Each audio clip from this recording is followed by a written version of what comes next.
Welcome everybody to the Onward VR Master League. My name is NightFiree with 2 E's. I am joined with my co-caster, ctrl.flirt.del, also known as Vivian. How are we doing today, Viv? I'm doing great. Second cast of the day, so I'm all pumped up. Excellent. Yeah, it is a interesting one. A bit of a mid-tier matchup. Fury versus Peacekeepers. A silver versus bronze matchup, and I'm interested to see what we get out of this series. You know, do you have anything? Are you expecting anything coming into this? Well, I'm not sure. So Peacekeepers were new last season, and they climbed the ranks. Granted, they played a lot more of the easier teams, but they are themselves really good players. They also picked up Virus last season, and he's a really good player as well. I know they put in the time and the work, so I think Peacekeepers, they do have a chance, even though Fury is an established team. On the other hand, Fury, you know, they surprise you. We have TFH on that team, so definitely I think it could go either way, but I would definitely be watching out for those caps from Fury. You know, I think TFH getting added onto that Fury squad is certainly going to be quite a key element. And honestly, I think Fury could very well maybe... I don't want to say that their rank isn't really telling of where the skill level as a team is, but I guess we'll find out, right? We're going to find out soon enough if Fury is coming into this season feeling strong and maybe potentially trying to be a contender for one of those gold and higher spots. I'd be interested to see what sort of mentality they come into this first game of their season. Well, they were gold before, so it's not unlikely. They had some roster shakeups, so that might have been a little bit of a hiccup, but they are definitely worthy of a top spot for sure. And dive into our pick bans. Coming in from Fury's side, we have No Peak ban, and coming in from Peacekeeper's side, we have the Suburbia. So, you know, kind of interesting, curious bans, I guess. The Snow Peak one, not a lot of teams are really playing Snow Peak right now. Yeah, and also I'm surprised because they're such advocates for the M203 and all of that, and Snow Peak is one of the maps so you can use it on. Yeah, very true. And well, there it is, off the table, and obviously Suburbia, a bit of a close quarters map coming in from Peacekeepers. It does leave a few long-range options on the table, which does take us into our first map of the day, which is going to be, guessed it, Downfall. And this is Fury's choice. Yeah. We're not waiting any longer. We're diving straight into this set. It is Season 10, Week 1 of the VR Master League, and we are about to check on Fury and Peacekeepers. Over on Fury's side, we have Evolution, GT Get You to View, Crazy Mike, War Within, and TFH. And over on Peacekeepers, we have Nardu, Virus, Fume, T-Quick, and Ree. Already, we have some action. A quick spawn coming in from Crazy Mike, and he scoops up a kill onto Peacekeepers. That's a rough start for Peacekeepers. Yeah, looks like they're racing there to the middle hotel. Got quick.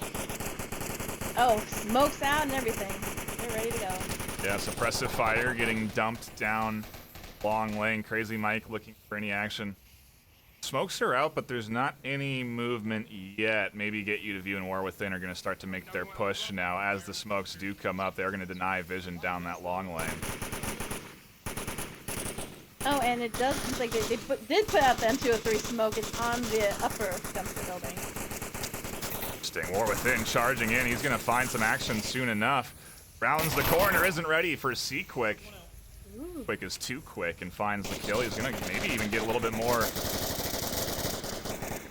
on the back end. Finds Evolution. Crazy Mike's trying to figure out what's going on, who's getting the kills. Virus finds a long-range shot from up on top of the hill, and just like that, Peacekeepers shut down Fury.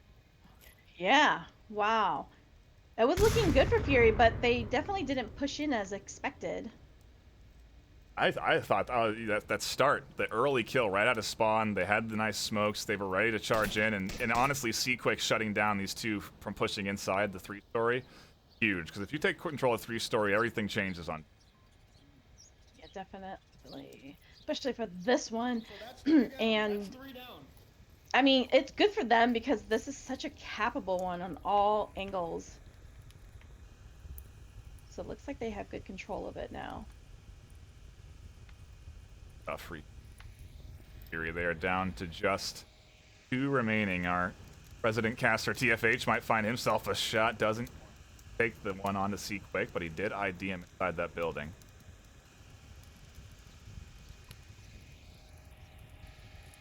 H himself just nearly spotted here.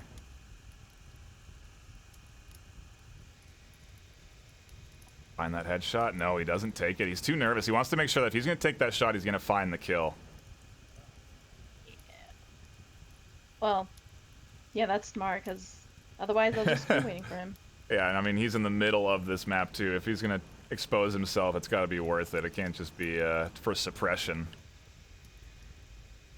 You know, down the middle though, exposed like that, I've seen so many teams just sneak into these dumpster OBJs. Just...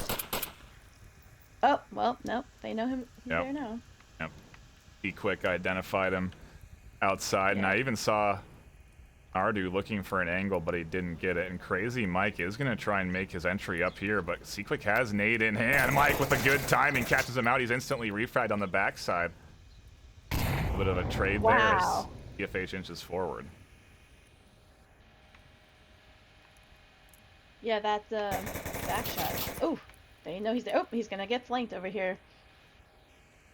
Yes, he is. Virus with kill onto the back of Todd to solidify the round. Done. Yeah, that was.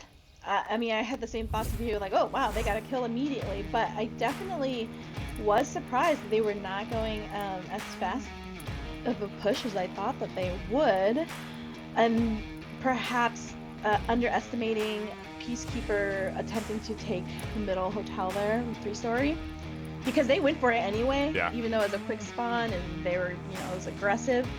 So I don't know, maybe they weren't as careful clearing it out. What I think happened is that they came in and they had that early pick, and off of that, smoke should have rained in. As soon as they got that pick, they should have been dumping smokes, hard push up the center. Don't let them get into position.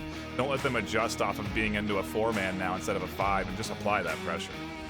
Yeah, I mean, the minute they identify the spawn, what else are you gonna do? Right. And the smokes, I thought the smokes was a great indicator they were gonna push, but there was too many holes in it, and maybe that's why they didn't go forward. But yeah, that was an unfortunate missed opportunity.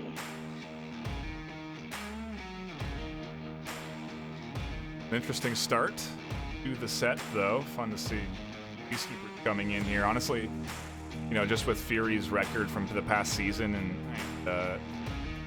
in my opinion, kind of being the favorites in this series. Surprised to see Peacekeepers do so well in that defense. I mean, they really shut down Fury, even being down 4v5. They did a great job defending. Yeah, they definitely didn't.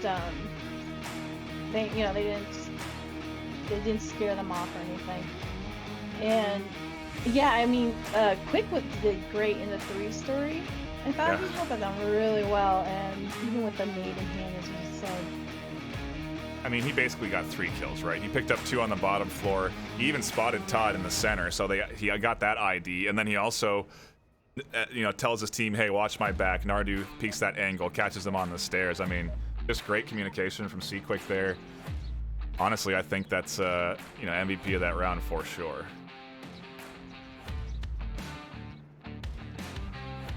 Dropping into round number 2 now. Peacekeepers not getting that quick spawn that Fury had. Instead, are going to be plopped down in the far northeast.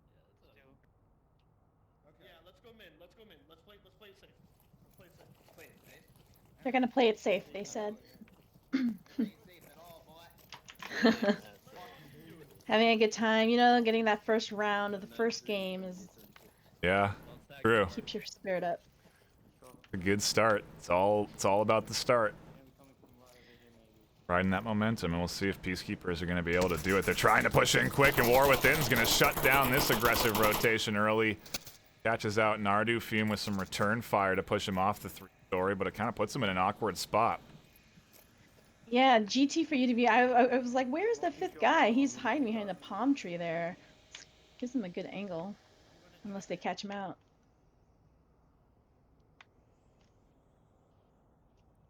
Watching, is he just watching the back entry point, or is he watching that far lane by the Humvee? Well, I mean, I think he just shot from there, but it would have served well to just give intel because he does have a good line of sight there. But yeah, that basement cap, you know, that's the biggest fear. True, very true. You have to have eyes on that, and it's a nice spot. It's kind of a cheeky spot. I like it out there. It's a good way to shut down the basement approach. It's definitely why he's out there. I was trying to look for a Molotov or something, but I thought they would leave down here. Oh, TFH is in the basement. Okay. Yep. Gotta have at least one invested in there. Absolutely. If you're gonna play in the VRML, you gotta invest in a basement defender. Everyone goes for it, and heavy suppressive fire getting pumped out into that 3-story right on top of War Within. It does look like we have a flanker coming in. Crazy Mike just moved up to the Marsoc twins to get behind Peacekeepers. Shots from Get You to View, confirming Virus down. Crazy Mike just waiting to pick up Fume and Seaquick if they try and rotate off of these smokes. Oh, and there it is, the instant pickup. The return fire is to suppress Mike inside, and now Seaquick's going to try and rotate. And Mike's been up here for a while. I was wondering when he'd start to make his impact on this offense. Now Seaquick, in a bad way, gets picked up by Get You to View, and that's his second kill in this bush. Unbelievable. Well, that's not a secret tree anymore, so that is such a good position. I've never seen anyone play it.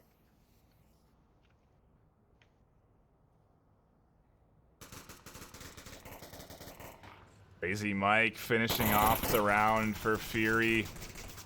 5 alive in the end for Fury's defense. Certainly a good way to answer back a round loss, and we're into a nice 1-1. Yeah, on Volk. Makes sense. I think whoever can land themselves a Marsoc round here would do well. That spot from GT, it was just a killer. I mean, to be able to spot all of them and do all the pickups that he did, that was great. That's definitely going to be, you know, no longer a hidden spot. You know, that's it's almost like, do you want to break that out in the day one, week one of your season? It's certainly you know, now an exposed position, but I mean, honestly, still hard to spot unless you have a multiplier on your scope. You're not gonna really ID a player out there unless you just put rounds down, you know, into the bush. Well, no, it looked really intentional, so Yeah. I think he must have had a scope or something, but he does that. He has good vision anyway when he does those long picks.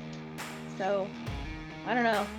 I mean, maybe other people in the chat can tell us if they've seen people play that spot. I haven't personally, but I don't play downfall that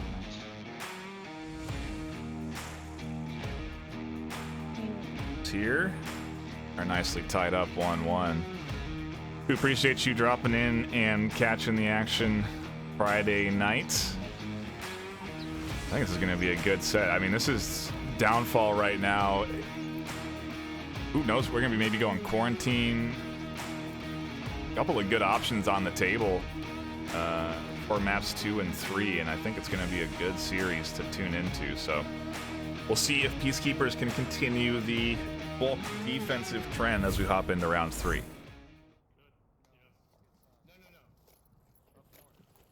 You know, they're gonna stick to this side with the upper dumpster OBJ.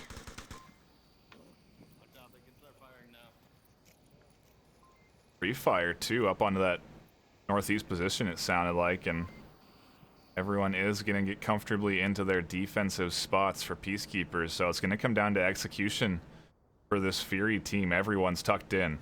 And, you know, no one's moving. Fume's there, Nardu's there, Ree's going to... Everyone is in their spot on Peacekeepers, and I think this is the right approach. You know, I like coming in from this west side, this west lane on Downfall. Yeah, yeah, I do as well. You do have additional like coverage on the side that people don't always look at, especially in the back.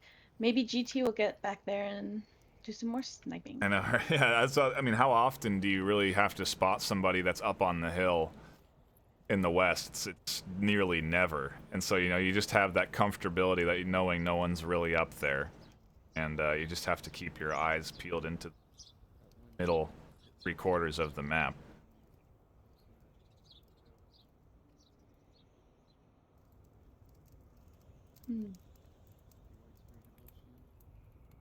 They are being patient about it, really scoping out each of them. I think that's someone all the way back there. TFH is the lone guy going through the valley. There. He's probably checking for the twins, maybe? And the fling of the tablet. Yeah. And the pistol there. Coming in from Crazy Mike. Do you have a...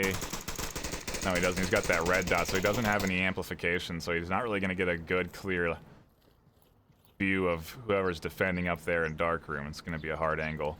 TFH, however, could end up rotating, flanking that, but I don't think they're going to really... He's going into the deep crater. I thought maybe he had a drone or something. Oh, he's going really far out to the border. I'm surprised. I'm curious. I think he's going to definitely go for that long rotation up the top of the hill that we do see. He's just being extra safe about it, and no one's going to see him.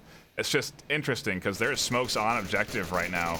Shots coming in from War Within right over the head of Crazy Mike, and they've taken control of 3-story. They just need to now keep pushing forward into it.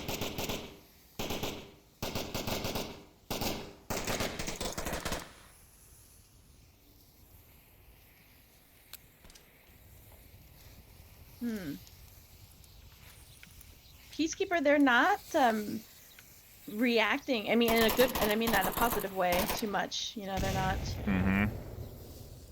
not doing super peaks. They know exactly where they are, and they're waiting. They're locked into their defense. They're trusting that the defensive setup they have, the kill box that they have created for themselves, is going to be successful. And I think TFH's rotation is designed to break up this kill box. If he can find shots down into this ravine onto Seaquick, it's going to kick off this push for VRML. Yeah, I mean, maybe they're holding them off. Oh, wow. And just like that, TFH got a really good shot. Oh, he is identified though. Seaquick, oddly enough. Downed. Yeah, that's true. Peacekeepers can't get the res. Crazy Mike with a pick on the Fume in the 2-story. And we do have GT here going in through the valley. He has caught up with TFH and going for the inside pocket flank here. I don't know if they feel confident that they cleared Marsoc twins. I don't know, because GT's just running out there like he's gonna get spotted by Virus. I like this. I like this push. It's a full pinch. CQ does find get you to view, but Evolution has utilized that time while Seaquick was distracted to push up to the wall, and he could eventually make his way up to Ree that's defending. I think he is getting identified from that Dark Room. Not before he finds a kill, and he does almost make it into cover before Virus finds the shots, and now we're into a strange 2v3 where 2 are still resable for Peacekeeper.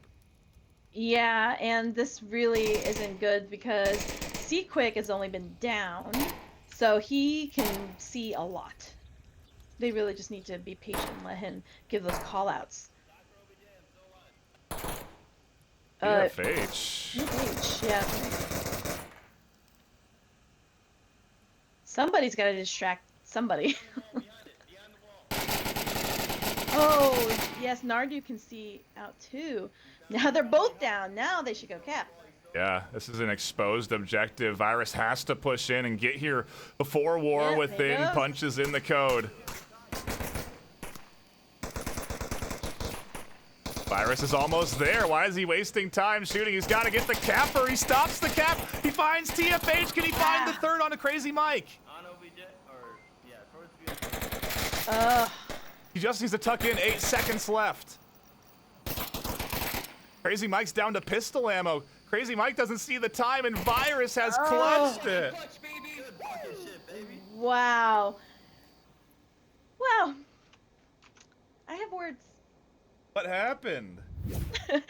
Well, a few things, and this was not really in their control exactly, but downing Nardu and C-Quick in the window and allowing them to give those, you know, ghost call-outs really helped. Nardu called out all of them as they approached, and Ward just really needed to cap quicker because he just had downed people, and then maybe Crazy Mike could have continued to distract Virus or something. I'm not sure. That but running out of time. I mean, running out of time on downfall, that happens, but it was just like unfortunate. It just fell apart in unfortunate ways. What a weird end to that round, too. I mean, it was such a strange standoff that happened there at the wall. I don't know. I think he was out of ammo, so he just had a pistol, so he didn't feel comfortable pushing, but the time was out, and he had to have heard the beep on his watch. So much going on there. And I mean, they didn't kill him on purpose. They intentionally avoided killing him to get that cap, and then to swing on TFH like he did too, it was just such a great clutch there from Virus. Yeah, there wasn't really anything Virus could have done, like, to be held off, because if anything, if he was being held off any longer, he would just die. Right. Because there's 2 of them on objective, you know, telling him that they're capping. Globo can just go for kills sometimes.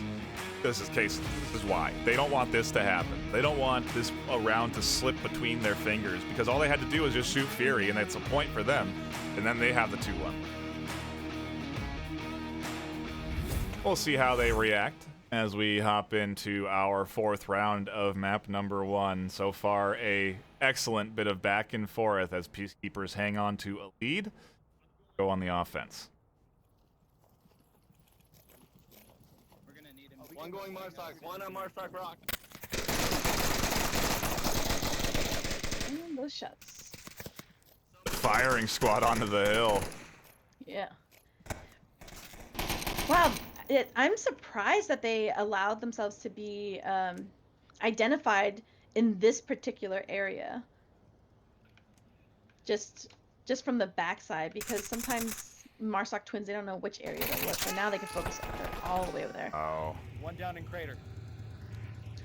Oh, TFH is at the opening of the valley. Was able to get a refrag nicely, and he can push up here and get you to view picked up, so it's going to be a net positive as Crazy Mike finds C-Quick on the back end. What is Crazy Mike doing way over there? He's being crazy. Don't you know?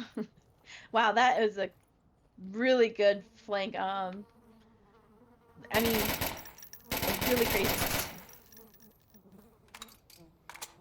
Finds himself one, couldn't get the double as he missed those shots on the corner. I got a second one down.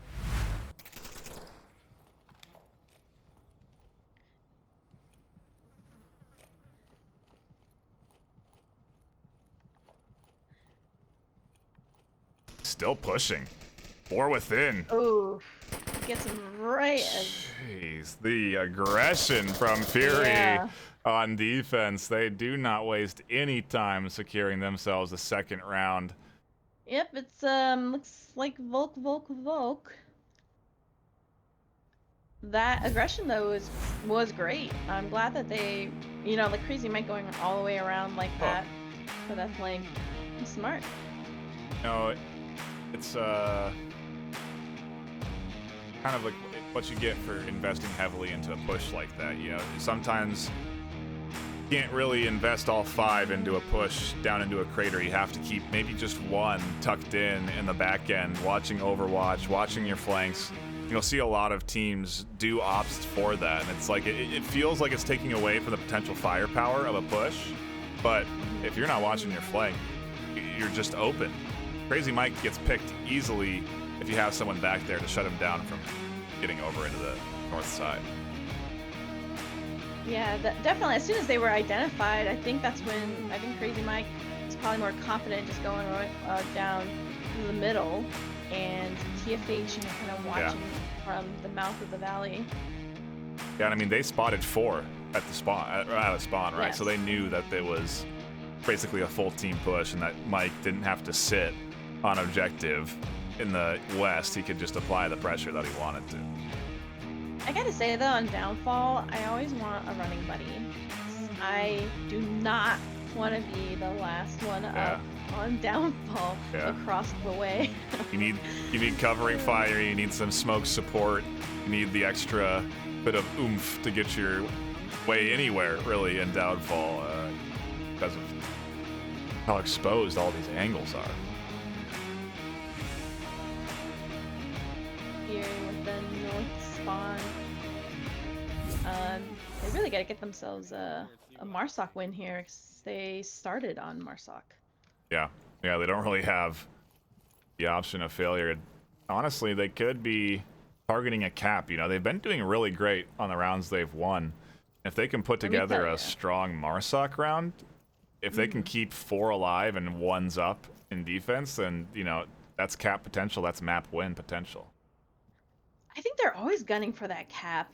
GT, he caps in like 3 seconds. So, I mean, to his own demise sometimes, as we saw when he just ran for it without checking his corners. But if he's up there, you have to book it. He's a fast one.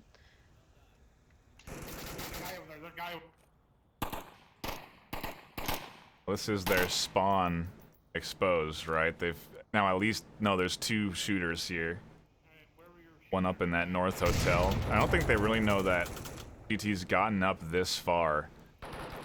But honestly, I think Nardu may be able to hear the comms from where he is. He did, yeah. They've been giving good callouts on both ends. GT called them out, Nardu called him out, so they are aware that they're on top of each other here from lower red. Wars. Shoot through these stairs that Fiume is watching? I didn't think you... I don't remember. No, I think you can.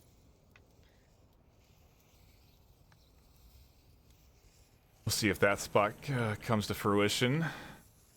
That's interesting that he is taking that angle, though, because at that position, you're in a position for a good passive flank. You know, you can hear them and then wait for them to come in. Okay, well, he abandoned it now. Kind of taking stock of what the rest of Fury's up to. TFH kind of looking for an Overwatch shot into center, while Crazy Mike going for that long rotation. Probably going to dip down into that ravine. End up pushing up from the west, southwest street, I would assume. And Peacekeepers, they don't have anyone on objective, it doesn't look like. It looks like they're book-ended. Where's their 5th guy? Mid? They have 2 in 3-story, 2 over by north side, and then 1's down in the south. Oh. Be quick. Oh, maybe he's looking for that high sniper. He's in a real dangerous spot, but finds TFH when he was looking for a war within. A nice net positive for Ree here, but he is getting lasered in from that hilltop. Crazy Mike's looking for an angle. Everyone's looking for a piece of Ree right now. TFH is only down. He might be able to give some callouts. Oh, Crazy Mike. getting that refrag You up on the roof? TFH. Oh, thank No, fucking I'm right God here. I'm you right are. here. Be careful. Be careful. I don't even know where TFH is. He's dead right in the middle here. It's going to be a tough res, and Evolution is going to go for it. He thinks that Free is gone and out of the equation because he was picked up, but only downed. And I wonder if this will give them a sense of overconfidence. I wonder if they're going to be ready for Virus inside that bottom floor.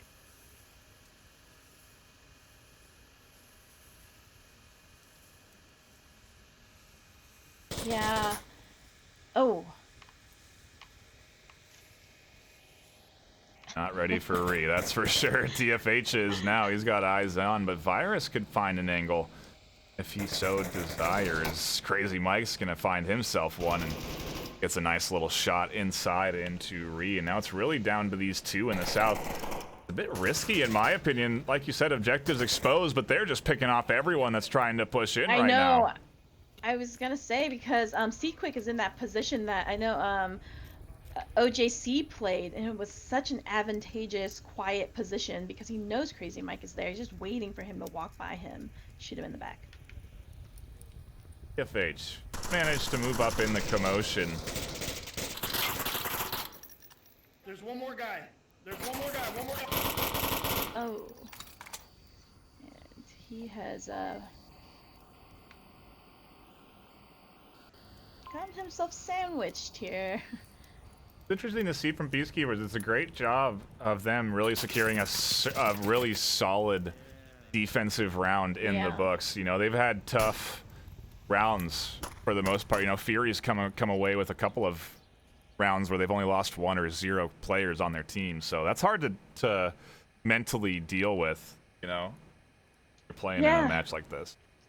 And, you know, like I said, none of them were on objective, but they had such a great rotation towards the end there anyway, and Ree only being downed and being able to be picked up was really, really big for them because he eliminated the middle. And C-Quick, again, he's in that position that OJC played against Dark Matter with, I think, in the wild cards, and it's such a strong position to play right there because he's hearing Crazy Mike behind him, just waiting for anyone to cross that line of sight. Solid bit of play from Peacekeepers. We are currently waiting on a reconnect from Fury, but I haven't heard. I gotta look at the VR Master team list because I haven't even heard of some of these guys on Peacekeepers. Maybe that's just me being out of touch. No, I know them because they follow me on Instagram. Oh. I'm kidding. No, these they're a little newer. Don't forget, because they became a team last season. Okay. So, but the Secret changed his name. Virus is newer to the team. He's really good. I've played with him in lobbies. I don't like playing against him. He's really good. Also, Crazy Mike rejoined Fury, which is a good thing because he has 10 kills. Yeah. We'll get to brag about later. He is keeping Fury. I mean, I guess when Fury wins well, he's the one that's doing it, right? He's the one that's finding those kills and getting him into an advantageous position. You know, they all have been doing good call-outs too, which is great. That both teams are communicating, and it seems like for each round they have been able to identify each other really quick. So whoever can stay quietest and not let the spawn be identified so quickly could work. But Peacekeepers, they could close this out. Haven't seen a Marsoc round get locked in yet. Be a first in the series, but they are looking good. They just need Fume and Free to sort of come online, and if they can all keep performing like they have. And C-Quick's done great. Virus was clutch on that defensive round last. Yeah, but Ree, he played on the 3-story. Yeah, that's true. He was really good. Yeah, that's right. Yeah, and Fume was also in the upper dumpster giving good call-outs as well. So some people are just the binoculars. Very true. And I say that because that's me, so.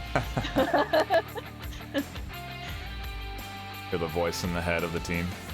I want to feel important and useful.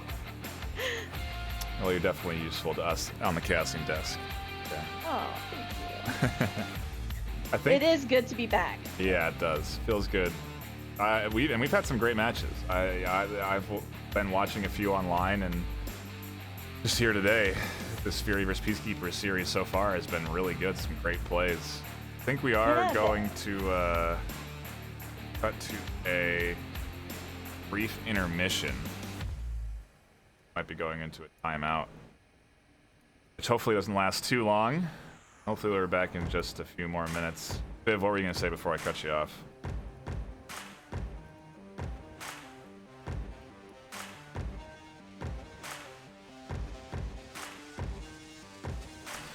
I don't know if something happened to my audio. Anyway, we're going to take a brief intermission. We'll be back with Onward VRML action. Don't go anywhere. Map number 1, VRML vs Peacekeepers, coming right at you.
It was faster than 5 minutes, which we always love to see. A quick intermission. Got all 5 back in for Fury.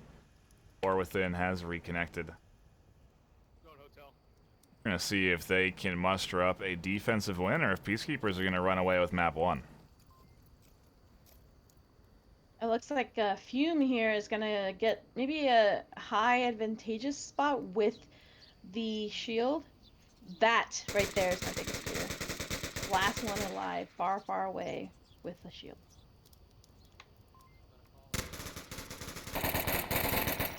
One's at lower red. Shots from GT there. Which tree is he hiding in now? I know, right? Oh, no, he's not in the tree.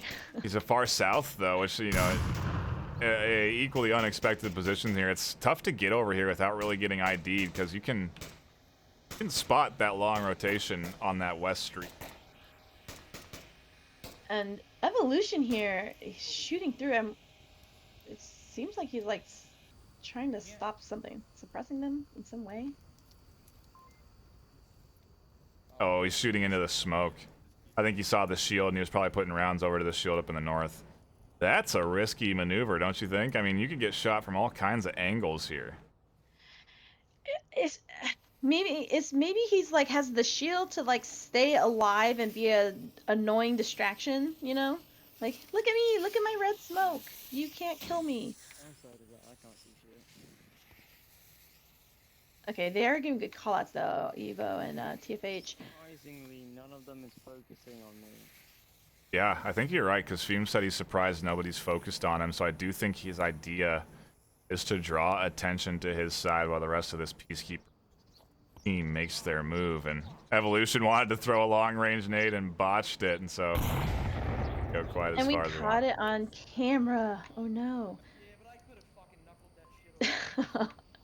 And we catch the upset language as well.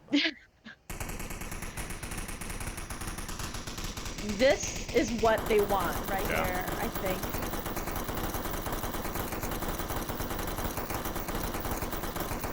PFH is just looking for an arm right now. Yeah, and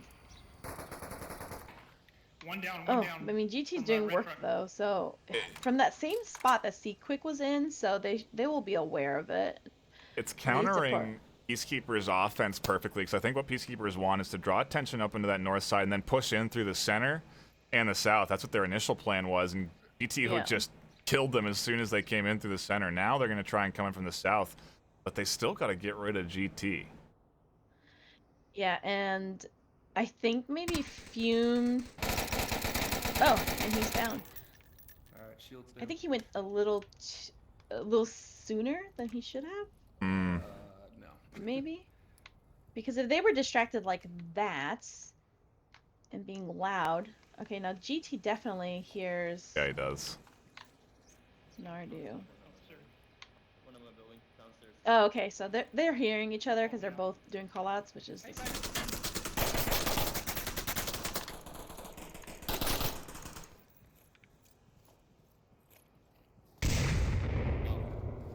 good nade in the window. Yeah, that was a nice toss. GT's going to swing wide, looking for Nardu. The nade comes out, goes over the head of Nardu. A nice flash. Oh,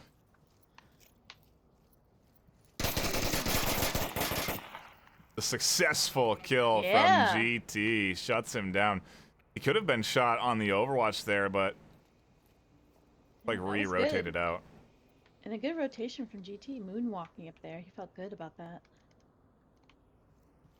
And now he's in a position to catch out the last member, Ree. See, with 2 minutes in this position. Yeah, not exactly what you're looking for. 5 alive again for Fury. Their defense so strong. Can't string together the offensive. Yeah, it's definitely no time for any type of rotation. He's gonna have to commit. He's Oh, yeah. fall Got some damage. damage Has to heal. Shots coming into him. He's in a bad spot. He finds the kill on the War Whoa. Within. That was good. I wonder if him knowing Nardu went down here to check. Oh, he missed get. SGT. Is GT Waiting. gonna peek this? Yeah, he's just waiting maybe. Oh.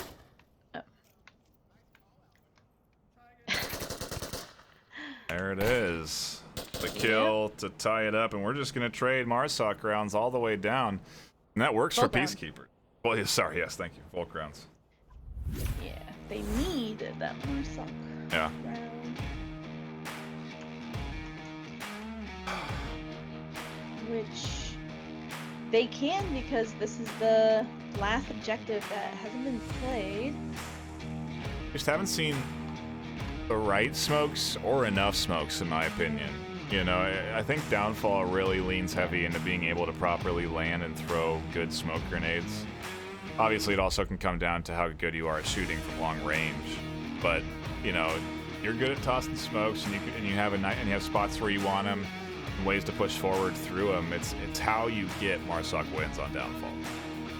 Yeah, they really need to just penetrate into or near the radius. Although I guess Ward did get close to it, Yeah.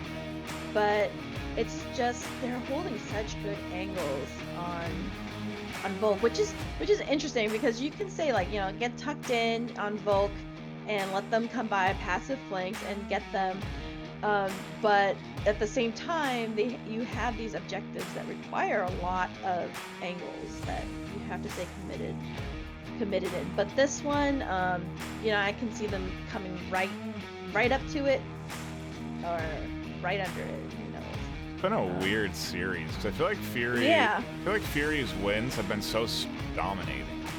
You know, it's like maybe they're just kind of shaking the rust off, you know, from last season. I'm not sure what it is, but there's you know, showings of that gold tier play in this Fury team, but it's just not coming out all the way. And I think Peacekeepers are definitely proving to be a much stronger team than Bronze, in my opinion. They've had some great picks. Oh, and some for sure. Great defense. Hey, for some time last season, they were, what, like 15th was the highest, perhaps? They both of themselves. Yeah, pretty good. Somehow nobody lands the shots onto Ree in the open. Or see quick is what he...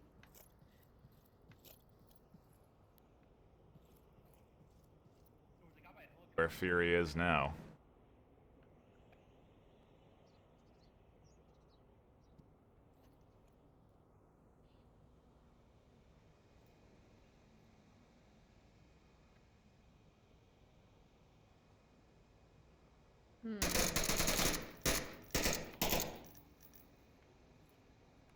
Yeah, 2 windows over there.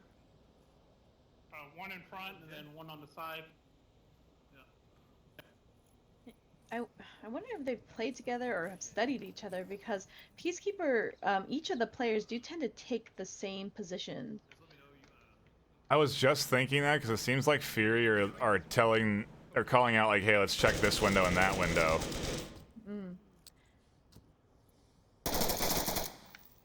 I mean, they were ready for Virus there. Evolution with a great headshot. Oh, and that smoke.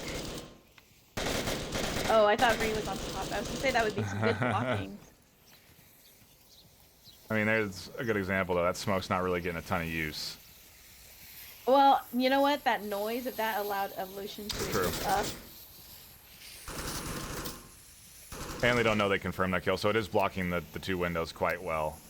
That was the intent, and here's some more smoke. This GT is running into the back there, and see there. They have no one down there. Oh no, he shot. So I thought they were gonna distract Ree in the building while GT goes up, because that's another smoke he could have, but he shot instead. They're ignoring Ree. Evolution's just running forward. He's running to the flames.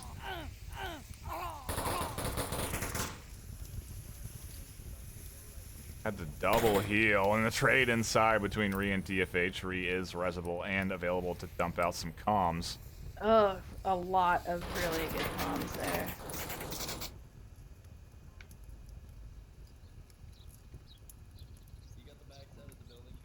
Evolution could have snuck in if Seaquick didn't peek, but Seaquick able to shut that down, and we're into a 2v3. Fury and Peacekeepers. The series has been tight like this the whole way through, but Fury now are on the back foot.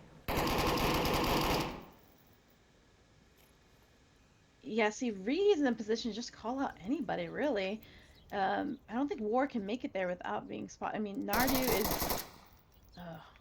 the shots did not land.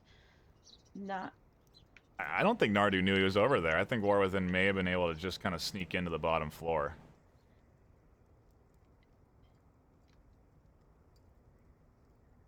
Yeah, Crazy Mike really needs to go up there and knife Ree.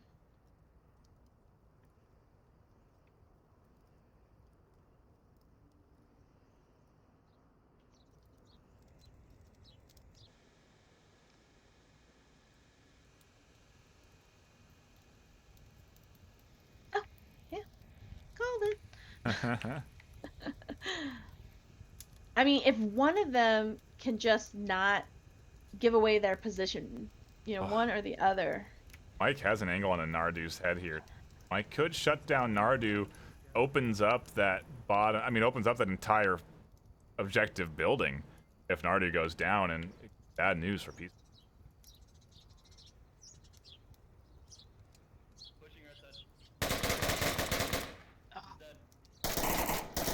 Oh, the sacrifice not capitalized on. Furnace on the rotation nearly goes down, or within just missing those shots, and drops back. Seaquake has the angle. Nardu tucks himself in, and it's a minute 30 into a 1v3.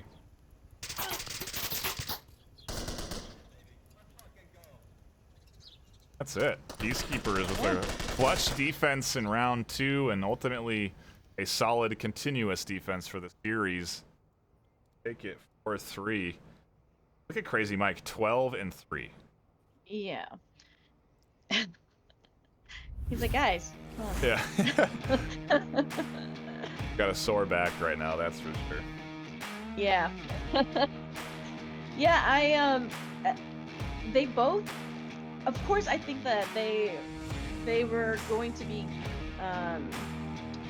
well matched, I think, for downfall. I think that they were counting on some weak defenses on the side of Peacekeepers in order to kind of sneak their way in to one of those unprotected spots, and that didn't quite work out for them. And then also, I think there were some shots that should not have been taken. Yeah, right. Been sneakier. That would have served them well. Yeah. Too, but it was 3-4, 7th round, so they can definitely bring it back. Looks like they're giving us a good fight. We're gonna be moving on to Subway for our second map of the day, and I don't know what to expect on these close quarters. You know, both teams are looking good. They seem to be well planned, well coordinated. Both comms are on point. You know, they are. I think it's an even match, and I'm really interested to see what we get out of Subway. I'd love to see some more great clutches and you know, doubles and triples. I love the action like that. Yeah, I think that Peacekeepers picked Subway. Yeah, it looks like yeah, it. Yeah. So I think Fury, at least as individual players, do like Subway. I've played Subway a lot with them, and they can do well. I think TFH has a good shield skills, really good with callouts. He often does that. Peacekeepers, I'm actually not sure about playing them on Subway, but it's their map choice, so maybe they've got some plays.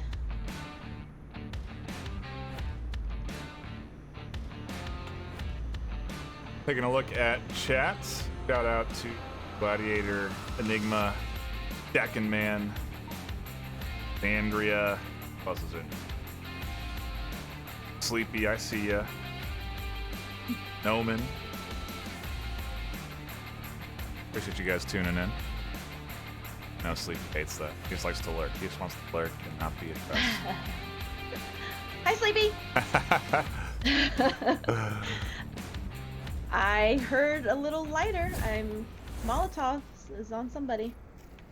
We'll see who's it on. It's got to be a Fury body as we go into round 1 of Subway. Peacekeepers on the offense, Fury on the defense, and it is a north objective, so it's going to be volatile. Yeah. Bets now on whether that Molly goes off on their own team. Nade coming out to the back of TFH. Is he far away enough? He is. Doesn't get picked up by that. Oh, a bad nade toss. Oh, just a flash. TFH is saved.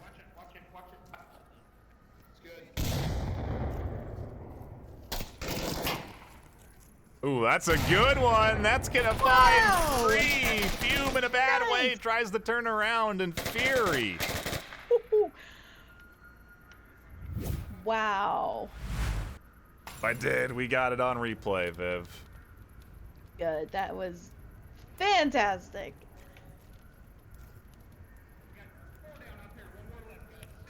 Yeah, you say that with pride, GT. Now see, Quick finds 2. Ooh. War Within getting a little over aggressive here. Has to get this kill, or see Quick may be able to run it back. War Within drops the shield, runs into the fire. He goes down just like that. We're into a 1v2. And who had bets on that? Anyone? That it's just, you know, that fire has it does not pick sides. You know, it is no one's friend. But they were able to give that call out that there was 4 left. I mean, 4 that they've got, so they know at least that there's 1. So So let's see if they're gonna anticipate. Fury. Overconfidence. Right there is case in point of them losing the defensive round. Overconfidence. Running after the kill into the flames, going down, and ultimately losing what could have been a res on the backside. Suddenly, you know, it's really a 1v1 here because Seaquick has dodged the rotation. I don't know if you saw this go down, but Evolution ran up and around Seaquick. Yeah. Yep, and he's up there looking, and if you have no idea where they are, I would, at this point, I would book it back. Yeah, get back. Your objective. He could be anywhere. Seaquick could be basement. He could be where he is right now. Exactly. He could be. There's tons of different ways he could be approaching this objective. He's got a lot of time. 3:13 on the clock. Take a look at that big grenade.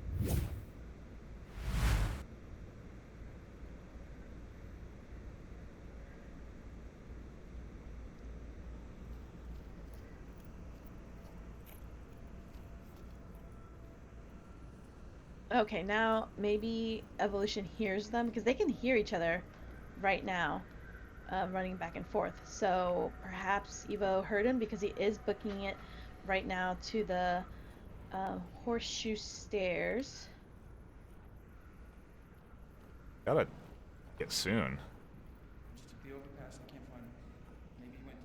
Oh yeah, if he holds here, he's got it. He'll be able to defend the Peacekeepers push.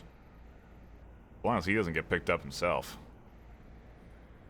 This crossing here sometimes is smart because people don't always defend out here, but there's so many corners you have to clear, so it gets so tricky, especially as last one up. No one to get your refrag. I don't think Seaquick's gonna check that. Oh, Evolution's not looking. He's not looking that way. Oh, now he might see him? Yes, he does. He's got the yes. angle. He finds the kill. Fury Wow. nearly throw away a very easy win. Yeah, I was, because Seaquick bypassed him when he wasn't looking, so I was just thinking that would, because once he gets over to those north tracks, he would be out of view and could have quietly gone up because Mike would have been confident people got him. Anyway, it doesn't matter. Fury did get that win, which is what they needed to do, or else War and GT would be in a lot of trouble with their shenanigans.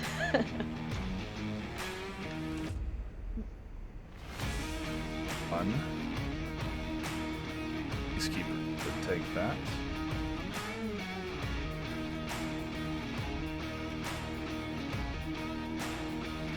That's What's going on here with it. GT? Why does he have -2? Because of the Molotov was his. Oh. And He's on Mars. Yeah, he was on Volk. You're right. Yeah, you're right. Or the game punished him for that. So he had 2 team kills? Well, it made them go down to 2, so perhaps, maybe? I'm not sure. Or did a nade down? Who knows? I don't know. We'll have to have someone in chat do the deep dive. Clip the action. Please. And Peacekeeper setting up their C4.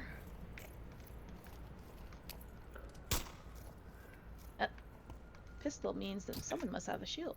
Hey, he comes out in the distance. C4 goes up and over and catches out TFH. And War within. Peacekeepers doing some pretty good damage themselves. The Fury here on the offensive end, and now Fury 5. Yeah, and what was that? Was that TFH there? Yeah. Shouting? Yeah. Not time to have fun right now, guys. No fun in Onward. Yeah. Look at Crazy Mike. He's crazy. He's already pushed up. a good way, you know. Even if he dies right here, he'll be like, I got 12 kills the last map.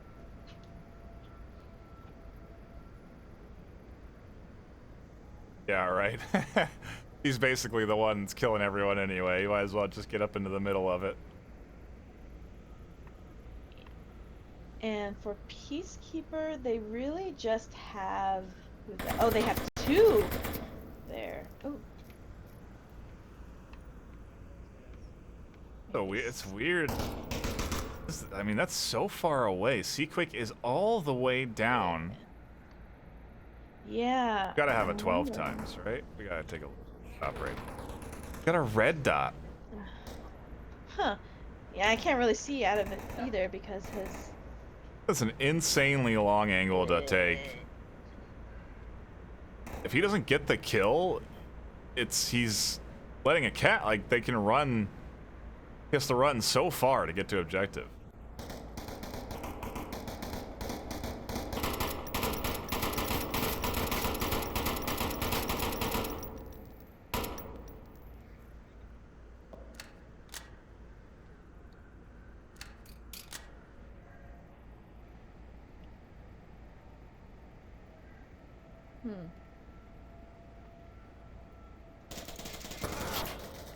Got one down. Oh, there it is. Seaquick finds one. Get you to view was taking some shots here, and a Nardu. One of those landed, and honestly, Fury are in a bad spot here. Look at this. Nardu's got a shield. See, now, I don't know if Evo knows of Seaquick's position. Right. Because he may have thought it was Fume. He moves quick across this gap, though. Seaquick have to do some shifting. E4 off, not finding anyone. No, it actually was, I think they got Get You to View on the stairs. It's now Just Evolution alive. And Nardu gives that call out on Evo. Just gonna... Oh. Wow. I'm sorry, the 3 of them of Peacekeepers are on the objective just staring at him in the open because they have a shield. And they've already got another guy. They're like, hey, yeah, there he is. Feeling pretty dang confident, that's for sure. Yeah, I mean, I'm actually getting a kick out of their giggles. It's quite funny. But yeah, I do see the comments here about the overconfidence. It's, you know what, the thing is, like, you kind of see what Fury is trying to do, but their timing is just a little bit out of step with each other. So I think maybe, like, for instance, Crazy Mike had already pushed up there. So he really could have served as a great distraction for GT, right? Oh no, GT had those 3 to deal with, yeah. I suppose. But when you go out like that, I think some other teams do that, where they go down the south and become a big distraction for the people, because you can push down the north, and if you have, I don't know, a good nade, if you can shoot them, you can cap really quick around the corner. So yeah. I just don't... Pushing down those stairs, just such a challenge. You know, it requires so much. But a lot of teams do it well. I mean, you see Vikings do it. Our team did it last season. Who else? Mayhem, they do it. A lot of teams do that push. And they do it well, but again, you know, TFH giggling in the beginning and getting that C4, downing 2 of them, didn't help. They went a little too fast. Not gonna look at pizza any longer. Starting to make me hungry as we hop into round number 3. Very pixelated pizza, though.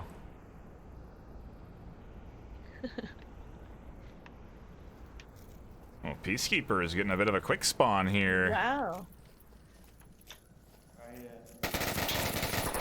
Oh. Quick trade. TFH is going to continue to apply the pressure. Finds C quick. Is he going to continue on this push and swing the angle. He's not. He drops back. Maybe smart here on Nardu. He's on the right side, grenade. Wow. Oh, a great flash, a great nade. War within rounds. Finds one, finds two. Whoa. Fury. That was... Alright, well, hold on. Let me just digest that here. Yeah. Like that pixelated pizza. Okay, so... That push was fast on Peacekeepers, and I gotta say, they have great communication.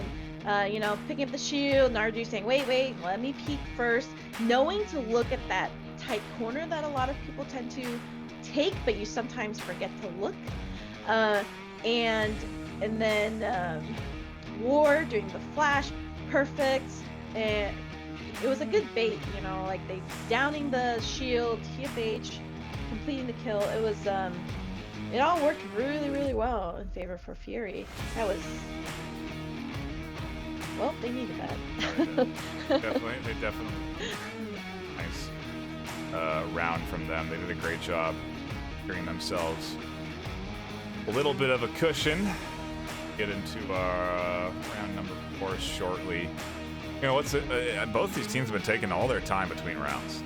You know, they've been taking they've been taking at least a minute, if not the full minute and a half between each round. Yeah, and it again, just going back Volk, right? Yeah. Volk. Yeah.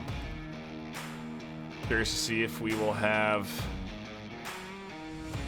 a Marsoc round get locked in here. Fury can push up and push out their lead to 3-1. They are going to get the same spawn that Peacekeepers did. They're going to play it as fast. Yeah, but it looks like they're going to go for the other way here. Just sending GT up to the south. Maybe just to distract, maybe? Or give some callouts? I don't know. Would have been the right move, though, because there's no real early defense here. No early aggression from Peacekeepers. They're staying tucked in. They're honestly kind of waiting for the moves that Fury is putting on right now. Ree is here, ready for TFH and Evolution to come up the stairs. I wonder if Ree can even hear them. Can you hear them down there? I mean, I don't know how. I can. Close it is. Yeah, that's the thing with Subway is you can hear people, like, it can be really confusing because of the levels. Rest this. War Within, Crazy Mike also making their way to this backside. Oh, sorry. See, Quick put his tablet down. I thought he was at the computer playing. I'm like, wow, when did they get computers? Oh shit. What the heck? Why? No way. Guys, none of us. You look like a bunch of fucking idiots right now. Oh, God. They win together. They both shot at each other. You know, things go well for your team in this game when you have good comms, but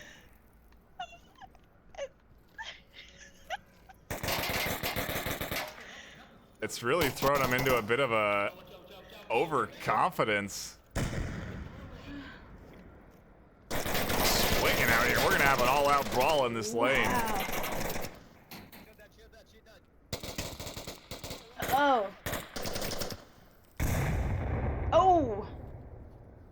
Oh, he downs him, but oh no, he leaves the shield. Crazy I don't back know and if War was forth. able. Yeah, I don't know if War was able to hear him say that he was there. That would have been a good time to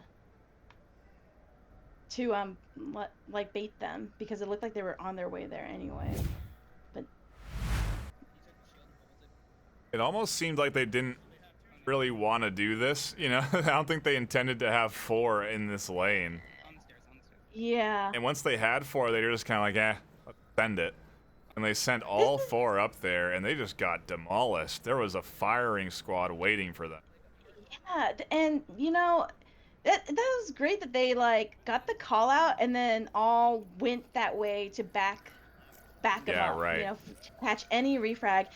And I'm sorry, but Fury, you need to tie a string to your shield because you keep letting Peacekeepers take it. It to be into the hands of Volk more than Marsoc in some cases. Really, yeah. And I'm really curious what you think that says about two teams going together, and because sometimes, like, I think we saw some games yesterday that was just like all Marsoc, right? Was that SMC that in Blaze? It just comes down. I think that comes down to utility use. You know how good you are as a team at blocking vision together. That's what Marsoc is, right? It's really your ability to attack, your ability to utilize the kits that you have available to you, and find ways to capture objectives or find the kills you need. And I just we're just not really seeing that utility getting utilized at a peak level here from Fury. I would say Peacekeepers have had some good use of it so far, but really not to. I mean, I guess we've seen some great nades. I can't say that we haven't had good utility use. You know, but in terms of smokes and flashes, there hasn't been a lot of smoke cover coming in on these Marsoc pushes. Yeah, and it is a lot of having to talk with each other. I mean, really, even if you make no plans, right, as Marsoc, if you're good at communicating and continue to communicate, you could do well. Like, making sure like I'm covering, I'm looking for this spot, it's clear, that kind of thing, so that they'd be more coordinated pushing. I'm sorry, I'm still holding in laughter from before. It was they shot at each other first, and they were like, "Oh no, it's you!" And then another one came around the corner and shot at him again. You had to retell me. Oh, that's why they make you hold hands sometimes, when you cross the street. I started rambling. I guess the point I was trying to make was that I mean, this game is so different than your normal shooter in that you have to be on point with comms. You have to be communicating where you're going. Everyone has to know the plan before you go into the round. It just makes things so much smoother. And when you don't have that sort of plan locked in, you get just hilarious moments like that. Yeah, Peacekeepers, they're having a heck of a time giggling in their corners as they hold down like a... Oh! No! Wow. Great utility use there. You know, I'll bite my tongue. Wow. Bite my tongue saying that there hasn't been good utility thrown out today, because that was a nice little C4 there that snags the kill. And for this series, this whole thing has just been a great back and forth.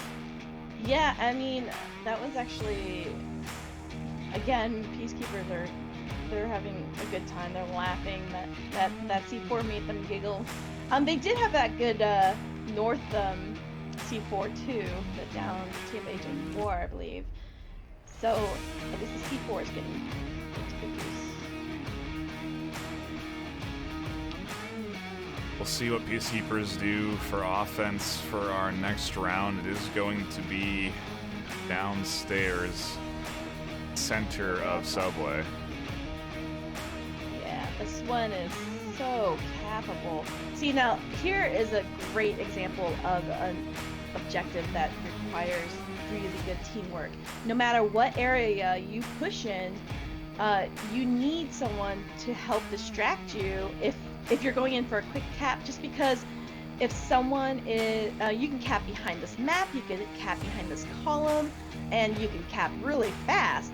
So this really does require kind of like shutting down any of those other defenders that might be looking at other entrances, just because they come in through 1, 2, 3, 4, 5 different ways.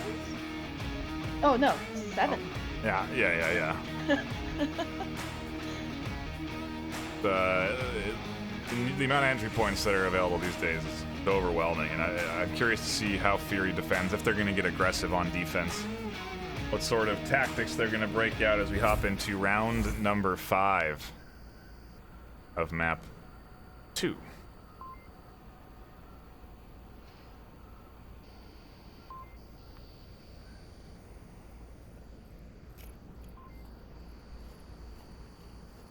and this is what I mean. You've got... All right, where do you go? How do you defend it all?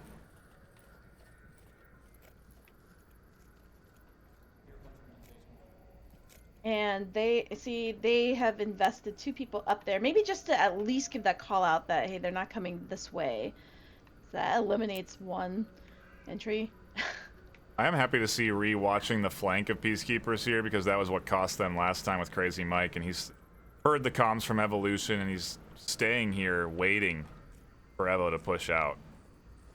Oh yeah, absolutely, because like you could definitely anticipate someone going down, right, from actually all over. So many entry points. One entry point that isn't being watched, though, is Basement. The entirety of this peacekeeping 4-man group has made their way into it and are now comfortably getting in this position where they can be peeking up both of these stairs, putting fire right onto objective. They can challenge a lot of different defensive angles. It's pretty risky to peek your head up on that stairwell, though, so... Absolutely. I'm always scared of that. Like a gopher popping your head up.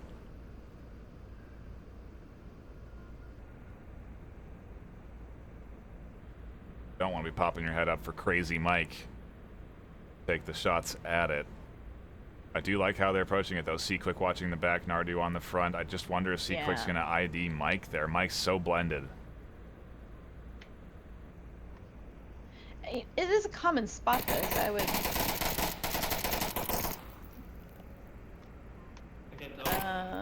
GT does give that call out. Right there, diagonal right. Oh, and they're giving that call out to the Coke machine. I still don't think they know that Crazy Mike's... Yeah, they do. They have an idea of Crazy Mike now, which is good. But look at War. I think War's doing that flank now, coming up behind them. TFH getting aggressive, gets punished, shut down by C-Quick. Peacekeepers now into a 5v4. Where's the 5th? War is going for that flank, but he waited. He really needs to... Okay. It's Fume. Fume finds the kills. Fury are in a bad way, dropping like crazy. This is the time that Peacekeepers need to smoke and push for cap. Crazy Mike's the last one. Absolutely.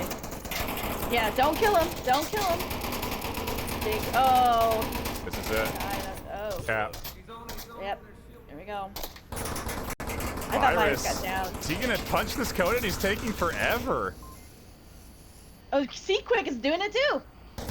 They're racing. C-Quick's dead. What? Wow. Wow. Oh. They're not. Yikes. Oh. That would have been so good. You know, everyone has been a little slower on the caps today. You had C-Quick and you had Virus on there. Actually, I thought Virus got down because he was prone and capping. But whomever was behind him should have done more to distract the other side, and let, because you knew there was one left, right? You saw all the bodies, so you heard him coming. So C-Quick could have really sacrificed some more back and forth playing with Crazy Mike for Virus to put it in. But that was they got that Marsoc win. Yeah. And that's what they needed because they started off Marsoc. I know math. Yeah, they now go into their defensive round. I mean, again, it is that tough objective, where it's got all kinds of different angles to be capped on, and it is a tough objective, sure, but I can tell you that War had a good flank, but he waited, but then didn't complete, and he got killed by the 2 people he should have flanked. They were not expecting him. So they were definitely all over the place. Maybe they ran in at the wrong time, and that's what happens is those rotations. But who knows, Fury could totally push in and go for a cap right here. No, because yours outside. Yeah, you're that hallway. Peacekeepers have had some good defensive rounds under their belt so far. I don't expect that to change here as we go into round number 6. Map number 2 is his. Peacekeepers trying to secure the series up against a team that is arguably higher in the ratings than they are. I mean, not arguably, that is. It's a bronze versus a silver right now.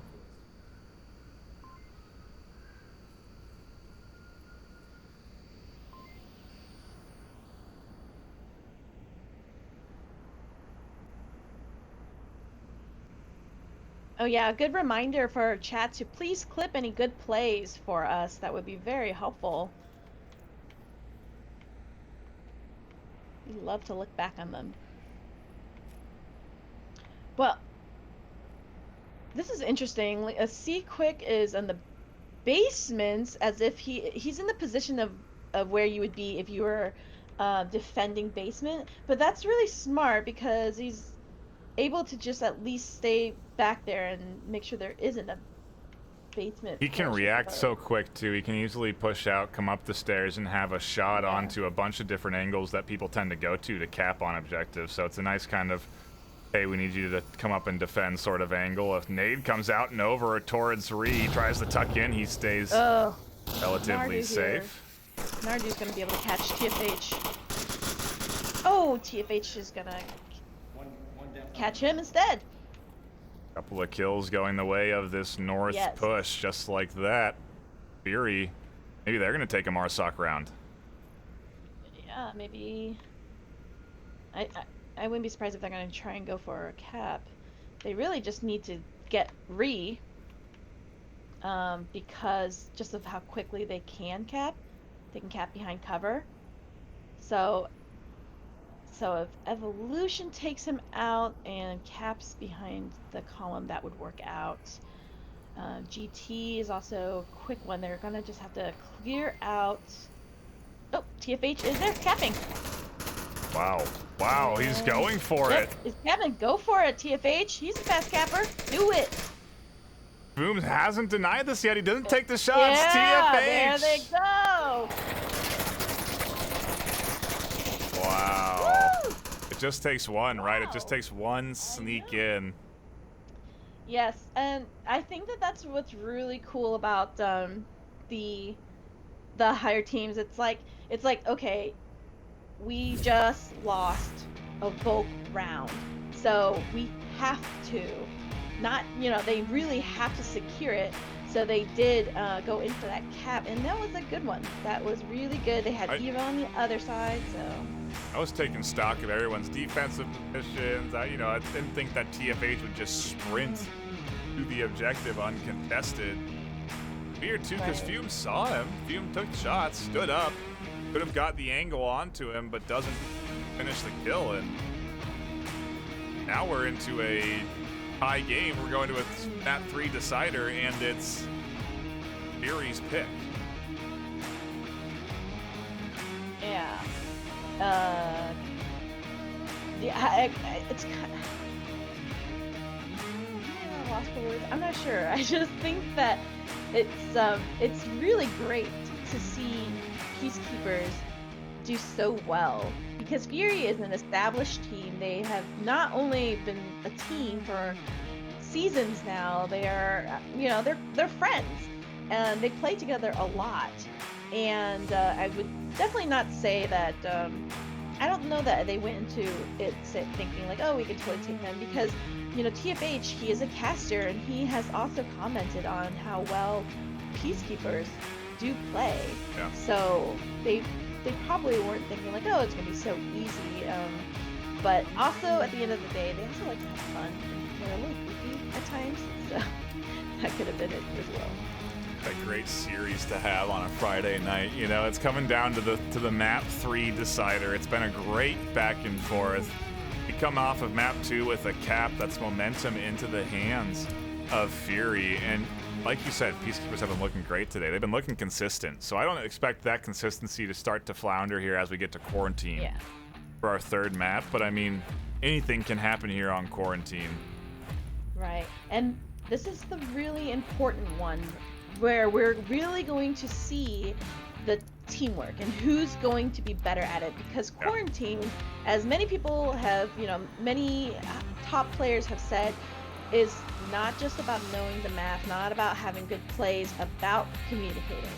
You have to communicate really well. This is that map that tells you the team is good at communicating, because of so many places that you have to scout for, but they're all known places, right? So this is really going to test their communication, and VRML, they do well on this. If you recall, in the wild card, the wild card, it was like by a margin that they, Ember beat them out, but they killed it on quarantine. And yeah, I mean, I'm excited to see how it comes out. But yeah, Peacekeepers, they've been practicing, they've been putting in work. That is for sure. See if they can come out on top of an underdog story here against VRML, or if VRML will be able to rally a little bit of momentum. We'll hop into map number 3. Peacekeepers on the defense for round 1. Be careful taking money trucks. If they go there, try and stay low until they get to motel. Probably be our best bet. They're gonna know the aim is their best bet. Definitely done research. They know this is VRML's strongest map. They're ready for VRML to come in strong and confident here, and for what sort of strategy Peacekeepers can bring to the defensive table. It certainly seems to be a bit of an aggressive one, as Reed does take shots early and catch out, but I would say it was a pretty fast push from VRML. I mean, really here, Reed pushing out is just, they really just wanted to identify that spawn. At this point, I don't know that he needs to push up on as much. I was in agreement with you until he started to go with this move. He does get one through the smoke, a nice pickup, and crazy rotation that I would question otherwise because of angles like that. Does stay alive, gets tons of information. They know one's in rubble, at least one's in rubble. Be able to identify a few more here too if he is able to stay alive.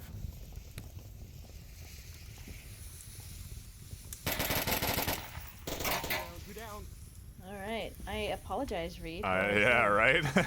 Never. You do your thing. You do it. Question the aggression. It's only going to last a bit longer, though. He's got the rooftop angle that can take shots down, or the plane wing. He's got to worry about 2 in the middle here, and or within is starting to inch his way forward. Yeah, but this objective is arguably just very difficult to attack as the Marsoc.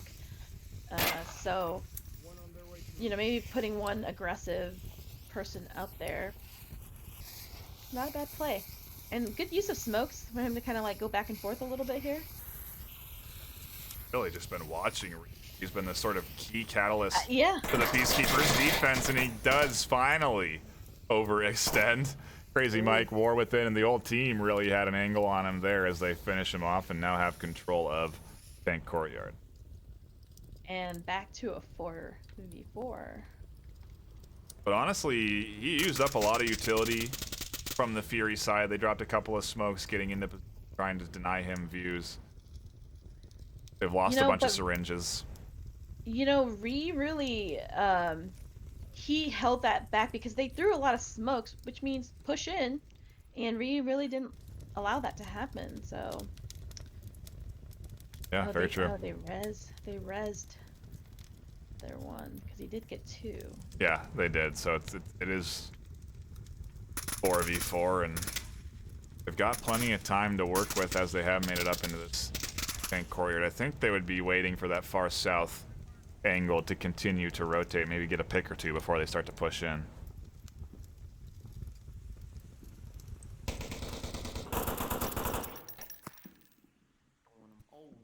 Dunes retreated. FH is the sniper there.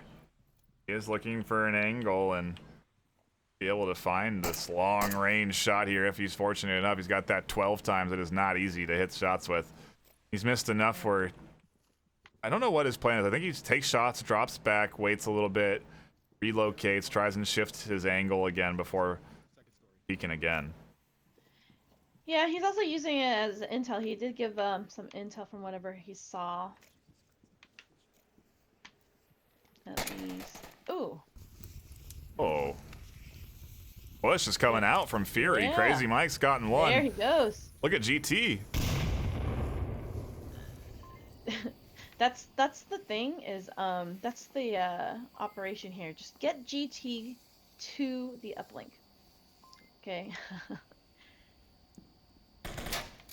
Oh, that is such a good angle from Fume. Yeah, really great denial. A nice refrag, though, from Crazy Mike as soon as he knew where Fume was. Peeks out, finds the kill. TFH on a long rotation in the south, and Fury are positioning to pinch onto an objective that really has one defender, Virus, with an Overwatch spot as well. But if Nardu goes down, it's going to be bad news.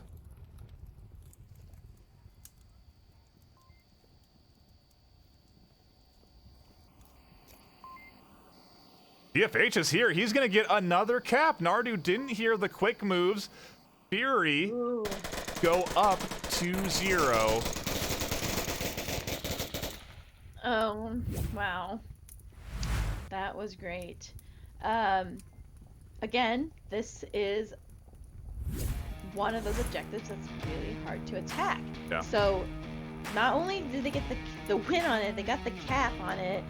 So that is, and then go ahead, and then they're gonna defend it. If they defend it well, as yeah, it could go their way. But their biggest mistake, though, is letting TFH get 2 caps. He will not let GT win the end of that. I'm sure of it. Yes. You know, I mean, rightfully so. He just maneuvered in there. It's so great. Oh, how Nardu missing that is crazy to me. He had Pat out, and to Todd's credit, he only sprinted as long as he needed to. Sprinted quick, he kept his mouth shut, he instantly crouched behind cover, punched in the code quick, and I mean, Nardu didn't even hear the sprint, it sounded like. Nardu didn't even anticipate that Todd was there. Yeah, and it could have been because Fume did get that shot on GT. Yeah. And he heard shots coming from Crazy Mike from the north side of the mall, so he may have been a little focused on that side. Yeah, I wonder if he was going to take the stairs and try and take a little peek there. Got caught up in his decision making and, you know, ultimately lets that angle go unchecked. Yeah. Oh. Again, it just takes 3 seconds of looking away. That's back-to-back caps against you. That's hard to deal with if you're Peacekeepers. You know, we talk about momentum going into the favor of teams and how certain teams react to it. Vice versa, if you really suffer 2 tough blows like that as a Peacekeepers squad, it's hard to bounce back and continue to get kills and continue to focus.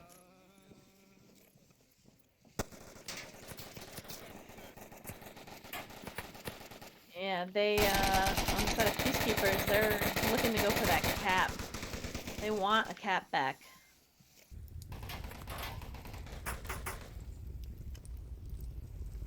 Hotel. Wow, they're giving great call-outs. Peacekeepers calling out hotel, calling out the South Cross. TFH is doing a little restyle here. One wire. I like this push from Wondering if Peacekeepers, though. Oh, wow. Okay, so yeah, that A net positive for Peacekeepers. They do take out Todd. They get the res. These smokes, I'm not so sure about going out into Tank Courtyard. Not quite necessary. Evolution able to deny a good chunk of this squad from pushing forward. Catches out a kill. GT4 up on the roof. Scoops up one, and suddenly Peacekeepers are getting surrounded. Yeah, GT took the roof. I didn't even see that. That is the spot you want to be in. And wow, Evolution takes out Fume with that nade clean. Guys are under some pressure right now. Evolution is really applying it heavy here on the Humvee. He knows that GT's up on the roof there. He can't really swing out and not be exposed, so he's a bit nervous. And Peacekeepers are just stuck. Yeah, that's. Okay. I... Virus. Did you catch that? No, I was watching Free. Oh, okay. Oh, okay. No, Virus was like, oh no, he just gushed on it. Not such a nice way. Oh. GT scooping one up from the roof. Ree now making his way up towards objective. He gets identified, and now the full force of Fury is going to be applied onto him, so he's got a tall order ahead of him. Oh, yeah. They are inching in. Yeah. This rotation, he's got to deal with 2 on the sides no matter where he goes. Keeps getting Evolution's right there. spotted. Just got ID'd by War there, so they know he's over here. War takes the shots, picks him up from the 3-story, and Fury looking to run away with map 3 right now. They push their lead up 3-0. Wow. Yeah, that's that is the objective that they needed. It's kind of weird because it's like simultaneously hard to attack, but also one of the most vulnerable objectives.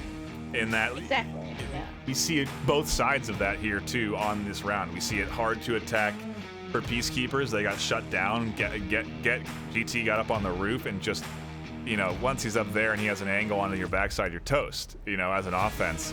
And then when they're attacking, TFH just slipping in and getting that cap on the wall. It's also vulnerable, and so, you know, it's an interesting objective. And Peacekeepers, they just did not get they did not get what they needed on that one. Yeah, it's definitely where, again, that communication comes out, because you're right, it is vulnerable. You have to eliminate one side, and that's exactly what Fury did. They eliminated the south side in order to push up, leaving everyone on the north. So it is one of those things where you have to isolate one side of it to push in, because you can get that little sneaky cap, and there's no way that, you know, they can come back fast enough from hotel even. So that worked out for them. And GT on the roof, that really did damage on that round. Just, yeah, that was the catalyst. You know, that was what set it off for Fury. And I mean, Peacekeepers are just getting pushed into the ground right now on this map 3. They've done a great job battling against Fury, getting the back and forth, sticking in there, even when Fury has looked good. And honestly, I thought they were going to take Subway, but the cap coming in for Fury has put them into, you know, got them that win. And now the cap here has got them into a crazy lead. Yeah, and you know what? They are at. This is a favorable objective for Marsoc. Yeah, and they've got the crater spawn, so they're gonna try and take control of North Roof, and I don't think C-Quick wants this to happen. Yeah. I don't. Oh, they've identified it now. Yep. Very good rotation from Peacekeepers. I think they had an initial idea that it was crater spawn based off of something that C-Quick ID'd on the wing, and the reaction to take control here of North is key. If you lose North on this objective, you're in a very bad way, and C-Quick was aware of that. He's not aware of War Within, who finds the shots up onto the roof. Yeah, it's underneath the wing. You kind of just wait there to see if anyone runs to motel, which is exactly what they did. Whomever is over. It was C-Quick who ID'd it, but he's dead now. Yeah, but it's Crazy Mike that ran across. Oh, okay. Yeah. Because he's crazy. I got it. So I'm not hearing much talk out of Fury. I don't know if they're just getting into their respective positions.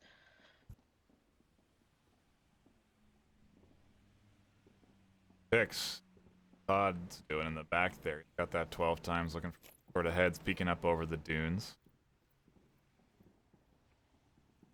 Evolution can manage to take control in North. Bad for Peacekeeper. Yes. Evolution is one of their fast cappers as well. So you put TFH up on the roof and Evolution in a capping approach. Got to be on their game here as we get into the middle chunks of round 4. No, round 3. Yeah, can't do math. It's Friday. You don't need to. Take it easy on yourself. Yeah, but Virus here, he's a strong shooter. They really, really need to take care of him. Oh. Taking care of Furies. Picked up TFH. We'll see if he can find War Within. He does ID him. Good comms coming in, so they know that War is up there. Don't think he's ready for Evolution, though. Yeah, I'm wondering if, like, Evo heard that call out, so he could kind of inch his way over and grab him if War knows to be a distraction. Wow, good pickup from Mike there. By ambulance. Go into the burning building, and I mean, if you're on the defense right now, you need to start rotating. I guess they do have Nardu who has a line of sight, but over in the gas station, you need to get that defender over to objective. But he's gonna be able to pick up Crazy Mike, because maybe they won't think that someone is gonna be there. Oh, Evolution does pick up Virus, and that will give them the opportunity. Fume and Crazy are in an exchange over here, as you anticipated. The Fume defense was unexpected, but it didn't get the kill. He missed his shots, and Crazy Mike is still alive.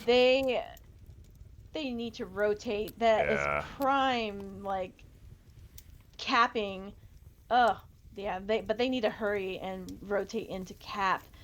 Run for it. I know, Evolution. You have a lot to play with here, and you can cap out of sight. Oh, see, now the rotation's coming in. But okay, so Evolution just needs to. Oh wow! What? Crazy Mike went crazy on the backside. He killed the gas station, swung and killed the approaching defender. The cap is not necessary. Fury just sprint away with map 3, 4-0.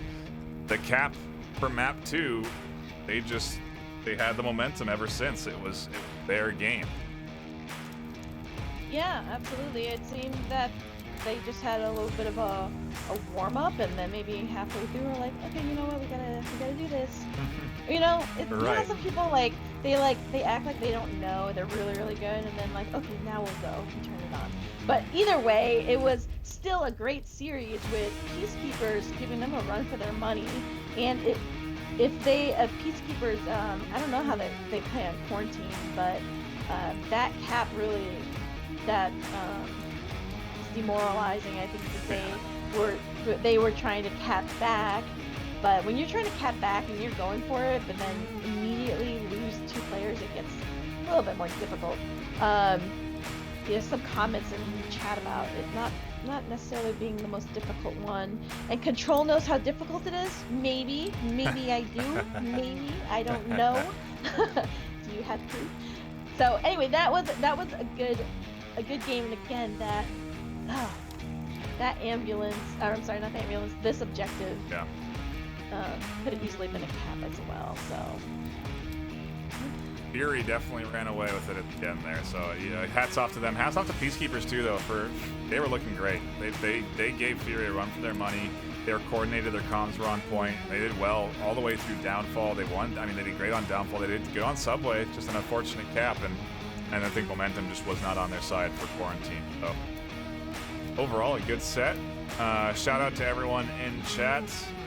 A few folks in there, Snooper, Etch the Boss, Betty are still hanging out. A couple of you guys been around for the whole series. We do appreciate you. Also, a shout out to everyone that has dropped bits and subscriptions to the channel. Much appreciated. That support goes back to the VR Master League and us casters. Thank you very much. And I think that's going to be it from us here on Desk for the Friday night. Going to be a bunch of games this weekend, so if you do want to get your Onward fix, be sure to tune in, hit that follow button, hit that subscribe button with your Twitch Prime if you feel the need. get the great dank Dante emotes that everyone loves. You do feel the need. Go ahead and do it. Yeah.